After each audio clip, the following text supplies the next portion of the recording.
वेल आता आपण छानपैकी प्रवास करत होतो फूड टू थिम्पूसाठी आणि येता येता इथे एक छान लोकेशन मिळालं जिथे आपण आपला लंच ब्रेक घेणार होतो. आणि जेव्हा आम्ही लंच ब्रेक घेत होतो तेवढ्यात इथे अशा घडा घडा घडा करून बुलेट येऊन उभ्या राहिल्या. बायकर्स, सगळ्या बाईकना भूतानचे नंबर आहेत. आणि वी थॉट लाईक हे जी मुलं आहेत, हे जे बायकर्स आहेत, हे कुठून आलेत माहिती नव्हतं. So we decided to talk to him like. And luckily आपण एक महाराष्ट्रातला, मुंबईचा एक बायकरला भेटलो. सो आपण त्याच्याकडनं त्याचा पूर्ण अनुभव ऐकून घेणार आहे की what is an experience of biking here in Bhutan. Tell me your name boss. Aniket Patil. आणि Aniket, is this your first time you are doing a biking or तू यापूर्वी केलंयस असं? मी इंडियामध्ये बाईक राईड्स केलेत. भूतानमध्ये this is the first time. This is first time. Yeah tell me तुझा भूतानचा एक्सपिरियन्स कसा आहे तो? सो आजचा दिवस तर पहिलाच आहे आमचा रायडिंगचा. I would say the roads and the scenery खूप सिमिलर आहे to north east of India. So if you go to Arunachal Pradesh and Tawang, तुम्हाला असेच रोड्स, असे सीनरी दिसतील. इथे in fact the cleanliness is much better. Rules थोडे स्ट्रिक्टली फॉलो होतात compared to India. So थोडं रेस्ट्रिक्शन्स आहेत in terms of how much you can speed your bike. But other than that it's a wonderful experience. The weather is amazing and I think हा महिना पण it's the apt month to come here for bike rides. What is your advice, like म्हणजे ही जी tour तू आता जी organise केली आहे तुम्ही लोकांनी सगळ्यांनी मिळून, मला वाटतं बागडोगराहून तुम्ही इथे आलात, तर जस्ट टेल अस लाईक तुम्ही म्हणजे एक financial implications if you don't mind just सांगितले तर they may be many more enthusiast who can think of it like. So financially, I don't find it very heavy on the pocket. We have a end-to-end Bagdogra to Bagdogra package, which includes bike, that's a fuel, hotel stays, food, everything from Bagdogra, and then we'll be taken back to Bagdogra in the entire package in a span of 8 to 9 days. And how much it cost like? It The package cost around 60,000 per person, excluding flights. Excluding फाय. Yeah. Okay. Well that well आता आपण त्यांच्याबरोबर ऐकलं की किती expense होतो, पण ह्या अशा इव्हेंटला कसं ऑर्गनाईज होतं, कारण की इतक्या बाईक्स दिसत आहेत. तर लेट अस आस्क त्यांचा सगळ्यात एक्सपिरियन्स बायकर आपल्याबरोबर आहे की बाबा हा इव्हेंट त्यांनी ऑर्गनाईज कसा केला. Hello. Yes. So my name is Pranav Kodolikar. So actually आम्ही सगळ्यांनी प्लॅन केला होता. So it's a group trip, म्हणजे सगळे वेगवेगळ्या भारतातल्या सगळीकडून, सगळ्या वेगवेगळ्या राज्यातून लोकं आलेली आहेत. बरेच जण तामिळनाडूचे आहेत, बेंगॉलचे आहेत, महाराष्ट्रातली पण बरीच जण आहेत. सो सगळ्यांनी असा एक ग्रुप प्लॅन केला होता. सो आता आम्ही बाईकनं इथे हे करतो. ऑर्गनायझर्स इथले लोकलच आहेत. सो त्यांच्या थ्रू आम्ही भूतान, आधी इंडियामधून भूतानमध्ये आलो आणि आता इथे आम्ही रोड ट्रिप करतो बाईकमधून. जी.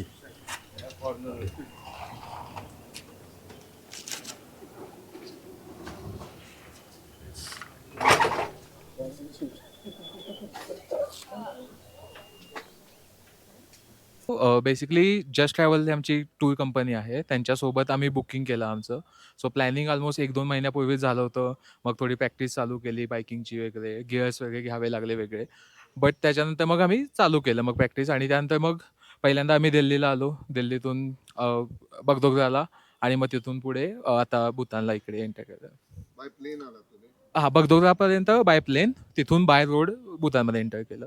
Tail something about your profession. तू काय आहेस स्वतः? ओके. बाय प्रोफेशन मी चार्टर्ड अकाउंटंट आहे. मी आता सध्या MNCमध्ये जॉब करतोय. पुण्यात असतो. आणि आता हे जे हा जो टूर घेतलाय, तर what is your message to other bikers? काय तू म्हणशील मी यंग नाही आहे, बट आता तुझ्या अनुभवावरनं तू एक एक्सपिरियन्स शेअर करू शकतो की whether the other people should take this kind of or what is your किंवा काही caution? Yes.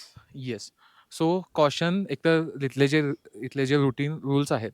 So being an international trip, थोडे इंडियातले रूल्स आणि इथले रूल्समध्ये खूप डिफरन्स आहे. थोडे उलटे-सुलटे रूल्स आहेत. सो आपल्याला त्याची काळजी घ्यावी लागते, आणि ओव्हर रायडिंग, हार्श ड्रायव्हिंग करणं अव्हॉइड करायचं. कारण इथले सगळे रूट्स एकदम हिमालयातले घाटातले रूट्स आहेत. So आपल्याला एकतर सवय नसते. आता आम्ही महाराष्ट्रातून आहेत. महाराष्ट्रात पण आहेत घाट, बट इतके कर्व्हज किंवा इतका डिफिकल्ट पॅच नसतो.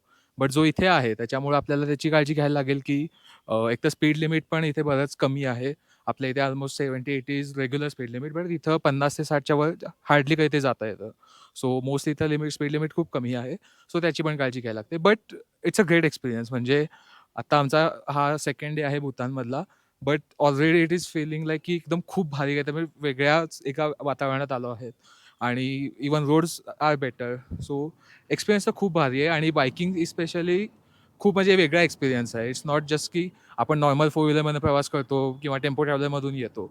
बट बायकिंगमध्ये जाता तुम्हाला ॲक्च्युअल रिअल नेचर तुमची पूर्ण 360 व्ह्यू तुम्हाला मिळून जातो. सो बायकिंग तर डेफिनेटली प्रिफर्ड आहे. येस.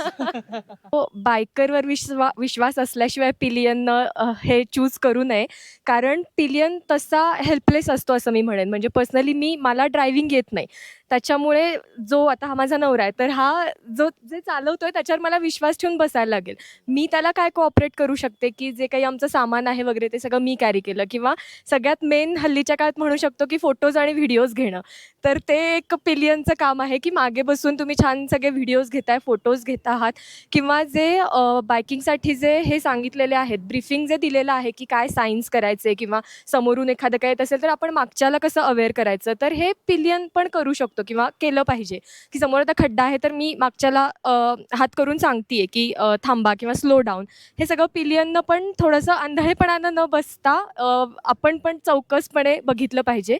आणि येस दॅट्स इट. खूप छान एक्सपिरियन्स आहे ॲक्च्युली. भूतानमधलं ओव्हरऑल ॲटमॉस्फिअर खूप प्लेझंट आहे. खूप गार वारं येतंय. ग्रीनरी तर पूर्ण सगळीकडे ग्रीनरी आहे आणि बायकिंगचा फर्स्ट एक्सपिरियन्स आहे. सो फोर व्हीलरमधून मध्ये बसून फिरण्यापेक्षा बाईकमध्ये असल्यावर जो एक पॅनोरॉमिक व्ह्यू मिळतोय आणि जे आपण ॲक्च्युअल पिक्चरमध्ये असल्यासारखं फील येतंय, ते खूप छान वाटतंय. त्यामुळे एक नवीन एक्सपिरियन्स मिळतोय आणि मस्त वाटतंय खूप. डेफिनेटली.